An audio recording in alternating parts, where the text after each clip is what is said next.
नमस्कार मित्रांनो, ठरलं तर मग या मालिकेच्या आजच्या भागात आता सायली हेच ओ वर्जन जसंच अर्जुन म्हणतोय तस आता तीच वर्जन सुरू झाल्याने सायलीने आता स्वतःच्या लहानपणीच्या अस्तित्वाचा शोध घेण्याचा ठरवलं आहे।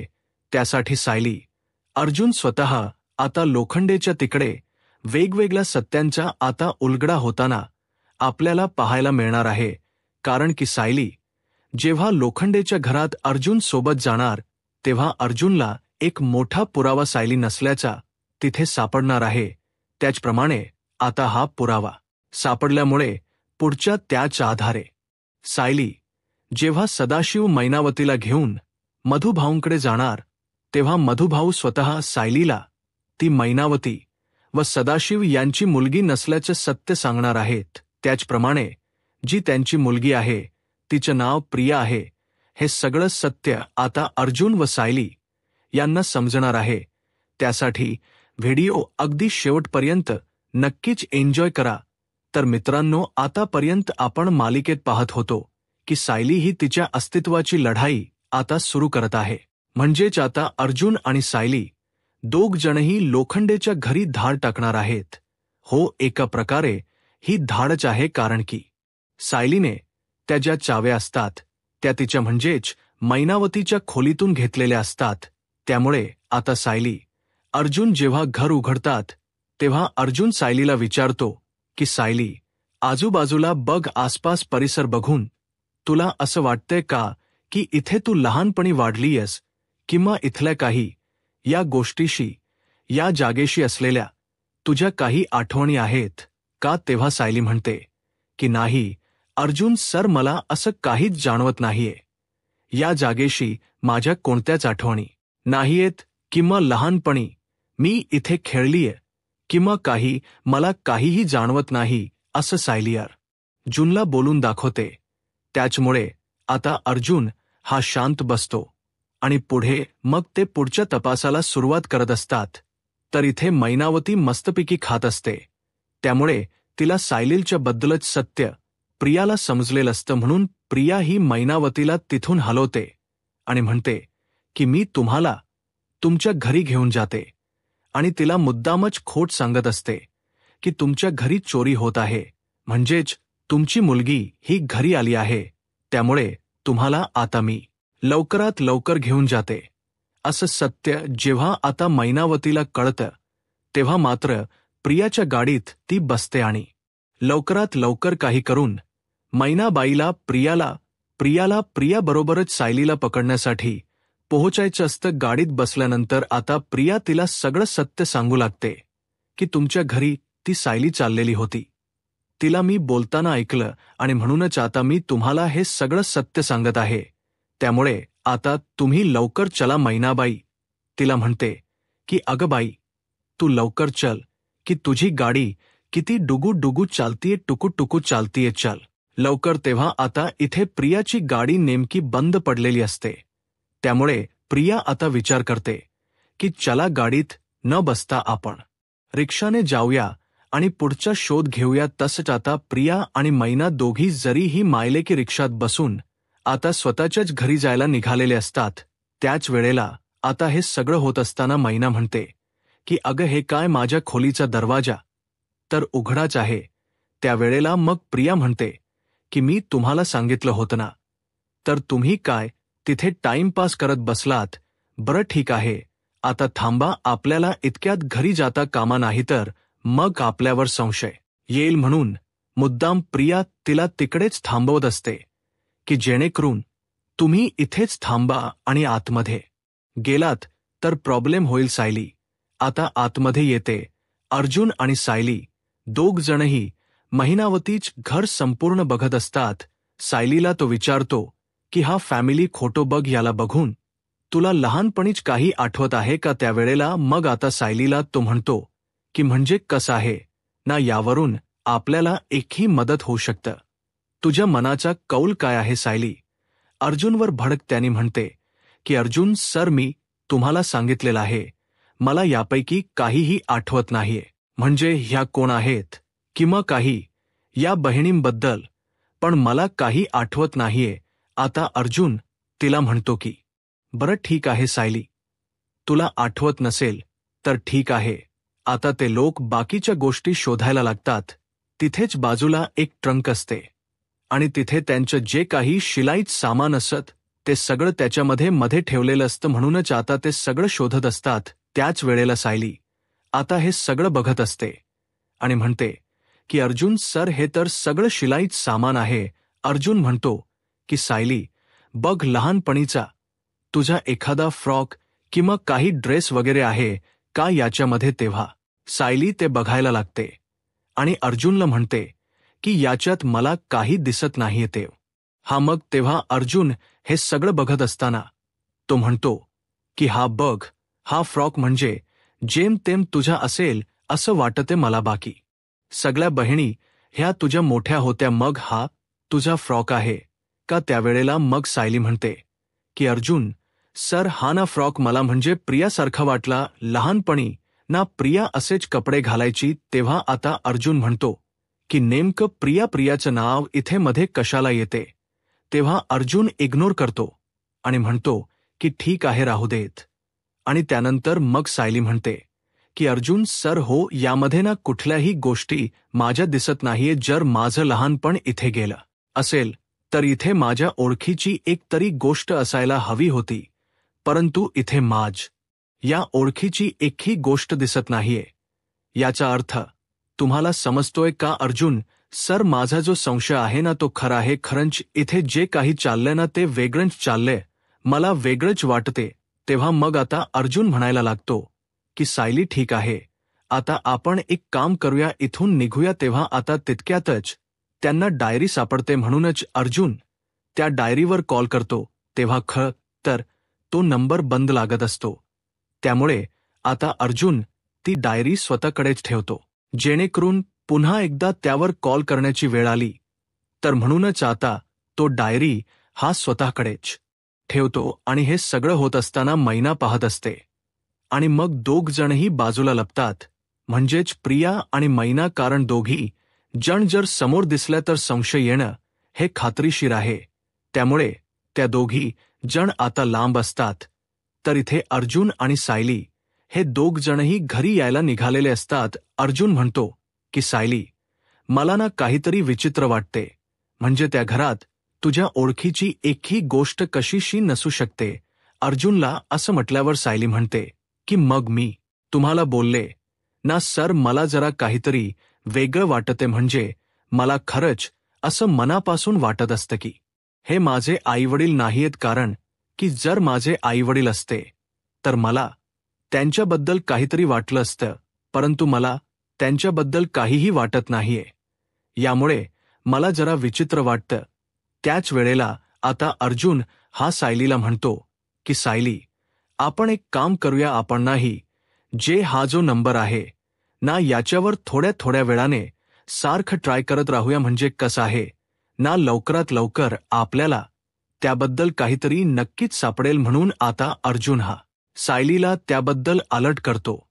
त्यानंतर मग आता सायली आणि अर्जुन ठरवतात की आता पुढे काहीतरी केलं पाहिजे जेणेकरून मला पत्ता लागेल. सायली तर ठरवत असते की मला मधुभाऊंकडेच गेलं पाहिजे, कारण मधुभाऊंना हे सगळं सत्य माहीत आहे. तर इथे प्रिया मात्र सारखी चिडचिड करत असते. ती घरी येते कारण की मैनाबाईकडे स्वतःच्या घराची चावी नसते. सायली अर्जुन घर बंद करून आलेले असतात, त्यामुळे तिला खरंतर त्या घरात जाण्याला काहीच हौस वाटत नसते. कारण की तिचंच लहानपणीच घर असतं आणि सगळ्या गोष्टी तिला अगदी व्यवस्थितपणे आठवत असतात. आणि प्रिया इकडे या सगळ्या गोष्टींमध्ये वैतागलेली असते. मैना पुन्हा घरी येते तेव्हा प्रिया तिला सांगते की तुम्ही तिथे गेला होतात हे घरात कोणालाही सांगू नका, कारण की जर हे सगळं समजलं तर प्रॉब्लेम होईल. तेव्हा मग मैना म्हणते की अगं पण मला सायलीला आणि त्या अर्जुनला तर विचारायलाच हवं ना की तुम्ही दोघं माझ्या घरी का बरं गेलेलात. तेव्हा मग मैना प्रिया ओरडते आणि म्हणते की बावळट आहात का तुम्ही. अहो, जर तुम्ही असं विचारलत ना तर त्यांना संशय येईल आणि तिथेच तुम्ही का नाही थांबवलं हे ते मला बोलतील. त्यामुळे तुम्ही आता काहीच बोलू नका असं करून मैनाबाईला ती जरा गप्प करते, कारण की मैनाबाई ही कशीही वागू शकते हे तिला अगदी व्यवस्थितपणे समजलेलं असतं. मग सायली विचार करते की नाही, आता ना मलाच काहीतरी केलं पाहिजे, कारण की अर्जुन सर हे या गोष्टीमध्ये म्हणजे लक्ष देतील, परंतु मला माझ्या पद्धतीने चौकशी केली पाहिजे. म्हणून आता सायली ही मुद्दाम सदाशिव आणि मैना यांच्याकडे जाते. सदाशिव हा पोलीस चौकीतून आलेला असतो आणि तो असा दाखवत असतो जणू काय तो कुठून बाहेरून फिरून आलोय. तेव्हा मैनाला आता जीवात धास्ती येते की बाबा चला, म्हणजे हा माणूस आला तरी, नाहीतर जर पुन्हा काही प्रॉब्लेम झाला असता तर मात्र आम्हाला सोडवायला जाणं हे कठीणच होतं. आणि त्या सायलीला सगळं सत्य समजलं असतं असं तिला वाटत असतं. जेव्हा आता सदाशिव येतो तेव्हा सायली म्हणते की बाबा तुमची ट्रिप कशी झाली. तेव्हा मग तो म्हणतो की हो अगदी मस्त. खरं तर त्याच्या बोलण्यातून सायलीला पुन्हा काहीतरी खोटं नाटक जाणवत असतं, कारण की सदाशिव हा खोटं किती बोलतो हे सायली अगदी बरोबर ओळखत असते. त्यावेळेला मग आता सायली म्हणते की मला सांगा, तुम्ही लहानपणी म्हणजे मला कुठे सोडलं होतं. तेव्हा मग ते सांगतात की अग तुझ्या मावशीकडे होतीस, तिथून तू पळून गेलीस. मग सायली म्हणते की अच्छा, म्हणजे तिथून पळून मी आश्रमात केली असेल का. तेव्हा मधुभाऊंच्या बाबतीत आता ती सांगायला सुरुवात करते की जेणेकरून मधुभाऊ तरी सायलीच्या आई वडिलांना ओळखतायत का, कारण सायलीचे आई वडील कोण आहेत हे मधुभाऊंना माहीत आहे, हे सायलीला आणि अर्जुनला माहीत असतं. त्यामुळे आता सायली ही त्या दोघांजवळ जाते आणि म्हणते की माझे मधुभाऊ आहेत, ज्यांनी मला लहानापासून मोठ्यापर्यंत सांभाळलं. खरं तर मी जेव्हा चोरी करायचे तेव्हा मी वेगळे होते आणि आता मी वेगळी आहे, ते फक्त आणि फक्त माझ्या मधुभाऊंमुळेच. त्यामुळे त्यांनी माझ्यावर खूप चांगले आश्रमात संस्कार केलेले आहेत. तुम्ही त्यांना भेटायला याल का. तेव्हा असं म्हटल्यावर त्या दोघांचा चेहरा खरंतर पडलेला असतो, म्हणजे त्यांना मधुभाऊंना भेटण्यात काहीच इंटरेस्ट नसतो. जर आपली मुलगी ही एका माणसामुळे सुधारली तर त्या माणसांना भेटण्यासाठी एखाद्या खरा आई वडिलांना हुरूप वाटेल. तो हुरूप हा त्या दोघांच्या चेहऱ्यावर काहीही दिसत नसतो. तेव्हा सायली मात्र ओळखून जाते की बरोबर या दोघांना काहीच इंटरेस्ट नाहीये. यांना फक्त इथे बसून एसी मध्ये छान छान हवा घ्यायची आहे, थंडगार, आणि बाहेर फक्त रगडायचे, एवढंच माहीत आहे, बाकी काही नाही. तेव्हा मग आता मैनावती ही सदाशिवकडे बघते आणि मुद्दामच त्याला खुणावते की अहो चला आपण जाऊन येऊया, म्हणजे कसं आहे ना, आपली लेक ज्यांच्याकडे वाढली आहे त्यांना आपण आता काही ते कोमत असल्यामुळे बोलू तर शकत नाही, पण निधार त्यांना भेटून आपण त्यांची तब्येत तर बघू शकतो, किंवा त्यांना आपण लवकर बरे व्हा असं तर आपल्या पद्धतीने सांगू शकतो, असं ती बोलून दाखवते. तेव्हा मग सदाशिव म्हणतो की मला देतेस का पत्ता तू, म्हणजे आपण मी जातो, मी आणि महिने. तेव्हा सायली म्हणते की नको, म्हणजे तुम्ही दोघच नका जाऊ, मी पण इथे तुमच्यासोबत, म्हणजे कसं आहे तुम्हाला उगीच सापडणार नाही, ते ICU मध्ये आहेत. तेव्हा आता या दोघांचेही हे वागणं पाहून सायली बाहेर पडते आणि ठरवते की यांना मला आता घेऊन जायचंच. तेव्हा सायली जेव्हा मैनावतीला आणि सदाशिवला मधुभाऊ बद्दल बोलताना बघते तेव्हा तिचा संशय आता खरा होत चाललेला असतो, कारण की मैनावती तिला मधुभाऊंना भेटण्यात काहीच इंटरेस्ट नसतो हे सायलीला आता दिसून आलेलं असतं. आणि त्याचमुळे ती या सगळ्या गोष्टींमध्ये अगदी अर्जुनला काही सांगत नाही, परंतु स्वतः ठरवते की अगोदर मी मैना आणि सदाशिव दोघांनाही घेऊन जाणार आणि त्यानंतर मग अर्जुनला सांगणार.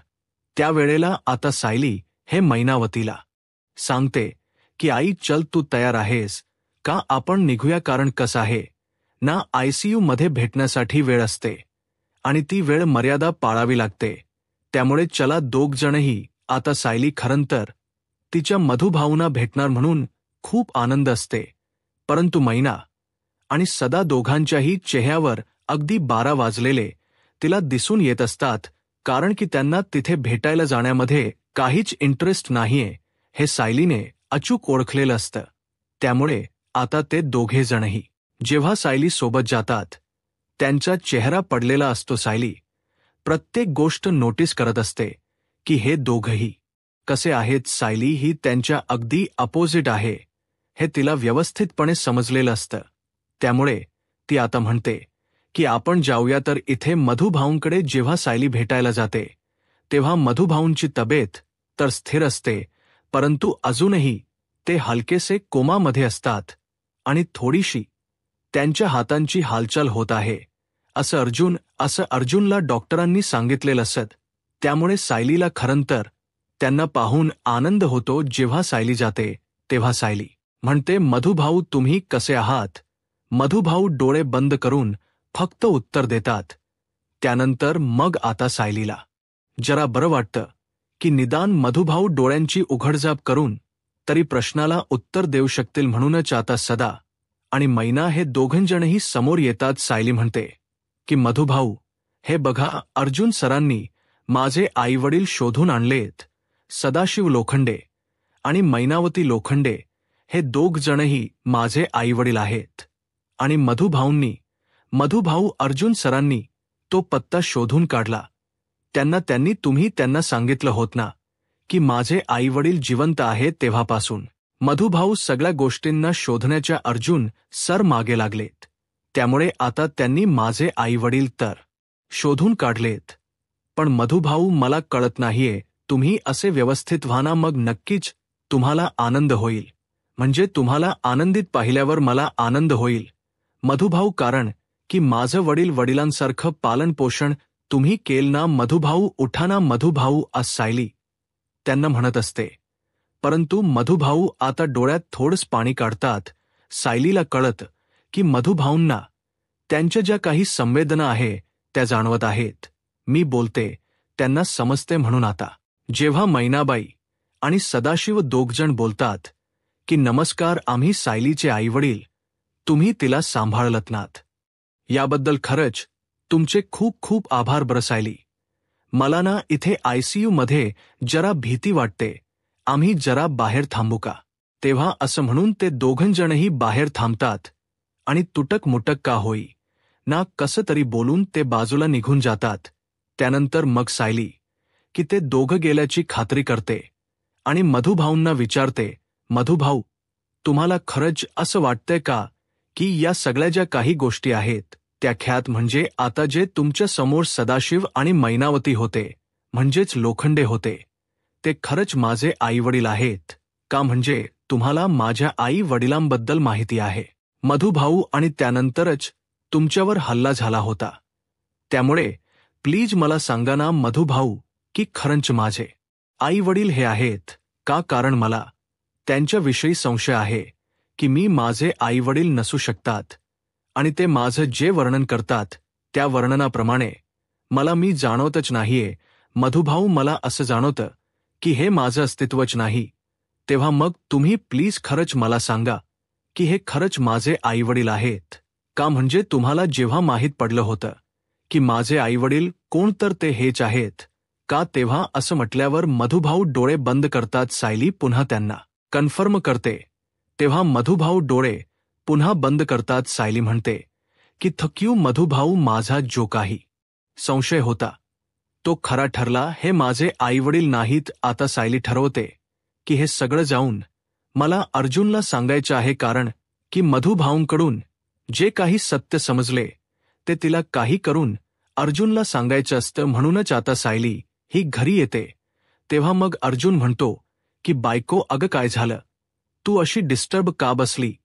तेव्हा मग सायली म्हणते की मधुभाऊ, त्यांना मी आज भेटायला गेले होते आई वडिलांना घेऊन. तेव्हा मग अर्जुन म्हणतो की काय तू तिथे गेली होतीस, मला काहीच सांगितलं नाहीस? म्हणजे सायली, मला तर वाटते ना की तू आता खरंच इतका रागात असेल तर मला घरातल्या सगळ्या गोष्टी तू सांगणारच नाहीयस. असं म्हणून तो हसायला लागतो, कारण की तिच्या आई वडिलांना मधुभाऊंना ती भेटायला गेलेली असते. नंतर मग अर्जुनला ती म्हणते की नाही अर्जुन सर, ही वस्करीची गोष्ट नाहीये, मला आणखी एक गोष्ट समजली. मधुभाऊंनी स्वतःच्या डोळ्यांनी इशारा करून मला सांगितले की मी त्यांची मुलगी नाही, म्हणजेच ते माझे आईवडील नाहीत. कारण की अर्जुन सर, तुम्हाला आठवतं जेव्हा मधुभाऊंवर हल्ला झाला होता तेव्हा माझे आईवडील जिवंत आहेत, आणि ते कोण आहेत हे मधुभाऊंना अगदी व्यवस्थितपणे माहीत होतं. यामुळे आता अर्जुनला सायली पुन्हा एकदा मधुभाऊंकडे घेऊन जाते. अर्जुन सायली ठरवतात की नक्की आता लहानपणीचा तुझा फोटो दाखवूनच त्यांना विचारायचं की नक्की सायली आहे का. तेव्हा मग सायली आणि अर्जुन दोघजणे पुन्हा मधुभाऊंना भेटायला जातात, आणि मग अर्जुन जो फॅमिली फोटो असतो लोखंडेचा तो फॅमिली फोटो घेतो आणि विचारतो की मला सांगा की ही सायली आहे का. तेव्हा मग आता तिला ते विचारतात की हे सायलीचे आई वडील तुम्हाला जे भेटून गेले का. मग ही सायली आहे का. तेव्हा आता मधुभाऊ हे डोळे बंद करत असतात. म्हणजे नक्की काय बोलायार जुनला कळत नाही. डोळे बंद केले. सायली म्हणते की मधुभाऊ डोळे बंद केले याचा अर्थ तुम्ही होकारा म्हणताय आणि नकार म्हणे म्हणजे कसं असेल. तेव्हा पुन्हा एकदा सायली म्हणते की मधुभाऊ मला सांगा ना की खरंच मी ही आहे का. तेव्हा मधुभाऊ नकारार्थी मान डोलावतात, म्हणजे ही तू नाहीस. तेव्हा अर्जुन म्हणतो की अच्छा, म्हणजे ही सायली नाहीये. मग मधुभाऊ आम्हाला प्लीज सांगा ना की ही कोण आहे, म्हणजे मैनावती आणि लोखंडे, सदाशिव लोखंडे यांची खरी मुलगी कोण आहे. तेव्हा असं म्हटल आल्याबरोबर आता मधुभाऊंना प्रियाचा लहानपणीचा खोटो तिचा चेहरा अगदी व्यवस्थितपणे माहीत असतो. तेव्हा मधुभाऊ आता तो फोटो पाहता क्षणीच लगेचच तोंडात पुटपुटायला सुरुवात करतात की प्रिया प्रिया. तेव्हा मग साहिलीला काहीच ऐकायला येत नसतं. अर्जुन आणि साहिली दोघजणी अगदी मधुभाऊंच्या चेहऱ्याजवळ जातात आणि चेहऱ्याजवळ गेल्यावर पुन्हा विचारतात की अगदी तुम्ही सौम्य शब्दात सांगा की कोण आहे ती मुलगी, म्हणजे तुम्ही तिला ओळखता का. तेव्हा मधुभाऊ डोळे बंद करून फक्त एकच बोलतात की प्रिया प्रिया असं हळूच ते बोलून दाखवतात.